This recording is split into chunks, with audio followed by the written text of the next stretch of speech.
কি মনে হচ্ছে তোর দেখে এটা কি পাখি? হ্যাঁ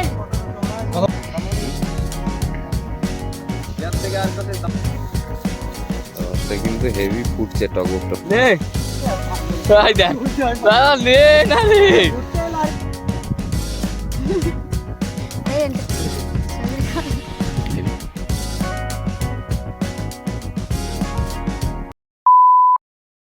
বাপরে গাইস, আজকে দ্বিতীয় দিনের সকাল, এখন 6:30 বাজে, কিন্তু এখন এতটাই ঠান্ডা লাগছে। আমাদের দেশের মতো হয়তো এতখানি ঠান্ডা লাগে না। কেন লাগে না? আমাদের ওদিকে এত কুয়াশা হলেও কিন্তু এতটা ঠান্ডা লাগে না, কিন্তু এখানে কুয়াশা নেই কিন্তু খুবই ঠান্ডা লাগছে। মানে ঘুম থেকে উঠতে তো ইচ্ছেই যাচ্ছিল না, মনে হচ্ছিল লেপের ভিতরে ঢুকে বসে থাকি, কিন্তু অনেক কষ্ট পুটু করতে বেরিয়েছি। এখন কি করব জানি না। তো গাইস, আজকের ব্লগে তোমাদের সকলকে স্বাগতম।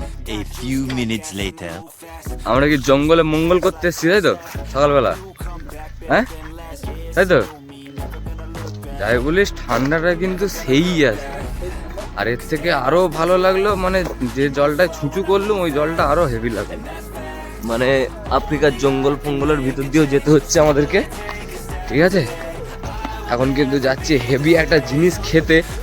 সকালবেলায় ঘুম থেকে উঠে মানে ব্রাশ করা নেই, আগে কি খাবো সেটা নিয়ে চর্চা চলছে।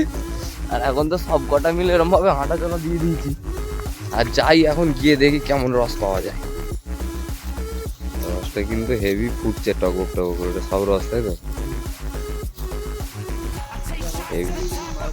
চালনের হেভি ব্যবস্থা আছে।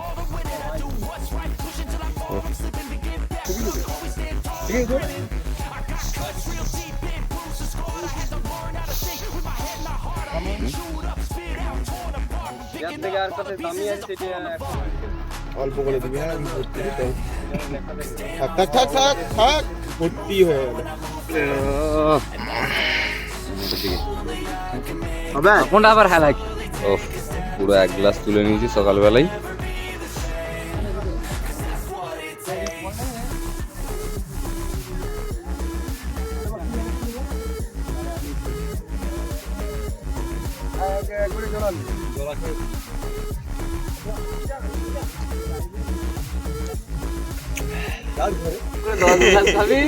দশ গ্লাস নদী 1 গ্লাস খেয়ে দেখা এখন, ঠিক আছে।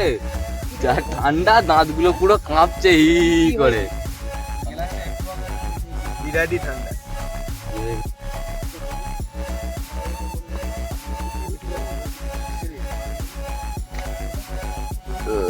তোমার ইচ্ছে পক করে। 6.5 hours later. কি মনে হচ্ছে তোর দেখে এটা কি পাখি? কথা বলো তো, এখন বলবে? ওকে বলাতে হবে তো। চিল্লায় না রাত্রিবেলা, দিনের বেলা সেই সময় যখন খিদা পায়। টিয়া পাখির মতনই চেঁচায় তো। ইয়ার ডাকটা আলাদা, ইয়ার ডাকটা মানে কেমন ড্রাগ ওঠে, ইয়ার ক্যারট ডাক। এই লোমটা সব উঠে যাবে গাছটা। নিবি তুই? হ্যাঁ দাও। মুড়ি নিয়ে বসে পড়েছি সকাল সকাল। আনলেবি না? না আজ চলে যা। 22 কিলোমিটার হেঁটে আসার পর এখানে স্নান করতে এসেছি। সেই দিচ্ছে হেভি জায়গাটা কিন্তু, হ্যাঁ হেভি চান করা যাবে। আরেকবার হেভি বল দিলি তুই। আরেকবার হুচু নে, তুই ছুটে এসে দে। আর নে পাগলু।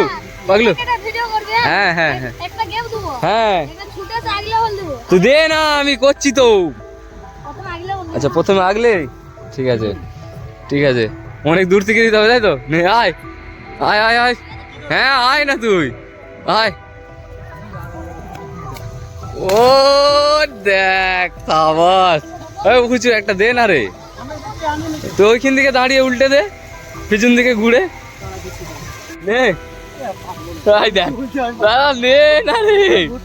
মানে অনেক কষ্ট সৃষ্টির পর প্রায় 2 কিলোমিটার হেঁটে আসার পর এখানে স্নান করতে এসেছি। কিন্তু জায়গাটা কিন্তু হেভি সুন্দর, অনেকটাই ভালো লাগলো। কিন্তু জলটা মোটেই ভালো লাগলো না, অনেক ঠান্ডা। জল পরিষ্কার কিন্তু এত ঠান্ডা, পুরো ফাটা।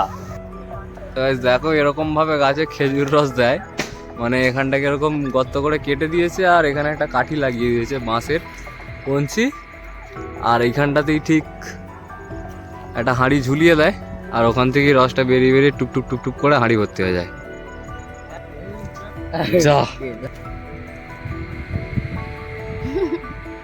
এই একটা সগড়ি করে তাহলে হাতে করে টান দেখ চলে আসে। কই এসেছে? দেখ বাবা হয়ে গেছে দেখ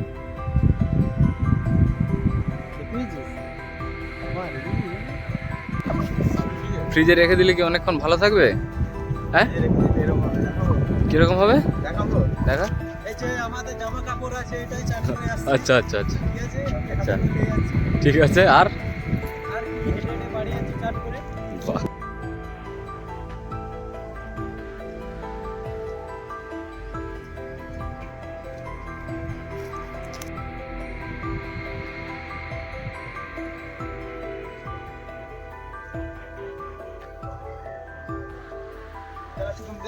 চলে এলাম আবার লেবু খেতে। গাছটায় কিন্তু লেবুগুলো হেভি সুন্দর হয়েছে, পুরো পাকা পাকা। দাঁড়াও আর একটা পারুক, তারপরে দেখাচ্ছি। পার পার পার পার ভালো করে পার। কেন ঢুকবে না? ভালো করে হচ্ছে না। এইটাই মিষ্টি হতে হবে, এটাই খাবো। হ্যাঁ দাঁড়া, আমি খাবো তো এটা। হেভি কিন্তু আছে। হ্যাঁ লাঠি হ্যাঁ সরাই সরাই সরাই, ছাড়া হয়ে যাচ্ছে। ছাড়া মাথা দিয়ে ছাড়াতে হয়, পেছন দিক দিয়ে ছাড়াতে হয়। হ্যাঁ এইখানটা মাথার হাতটা গলা। হ্যাঁ নে এবার ছাড়া পুরোটা একদম সাকসাক করে ছাড়বে। যেমনি লেবু তেমনি কথা না হচ্ছে কিছু আর সরনা করা নমক করা তে হবে।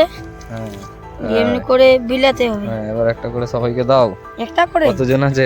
1 2 3 4 5 6 আমাকে নিয়ে 7 8 8 টুকরো। 8 টুকরো বের কর। 8 টুকরো। এইটা আমার হাতে দে, এইটা আমার হাতে দে। আরে হাতে ঠিকতে থাকো হ্যাঁ দেখ, যার কম পড়বে বলবি, তাকে দেবো। আচ্ছা লেবুটা খেয়ে কিন্তু কেমন লাগছে সবাইকে বলতে হবে। হ্যাঁ কেমন লাগছে? ভালো। টক টক না মিষ্টি? মিষ্টি টক না মিষ্টি? মিষ্টি মিষ্টি তাই তো। টক মিষ্টি দুটোই এমনি করে খায় না, একটা করে ছাড়া।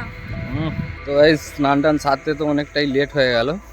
আর এখন দেখো পেছনে আমাদের জন্য গাড়ি কিন্তু চলে এসেছে, আর তাড়াতাড়ি রেডি তো হয়েই নিয়েছি আগে থেকে। আর এবার এখন এখান থেকে যাব সোজা মুকুটমণিপুর। আজকের এই ব্লগটা এটুকুই থাক, না হলে ভিডিওটা অনেকটাই বড় হয়ে যাবে, তোমরা মজা পাবে না দেখতে। ওই কারণেই আজকের ভিডিওটা এইটুকুই করে শেষ করলাম। দেখা হবে আবার নেক্সট ভিডিওতে।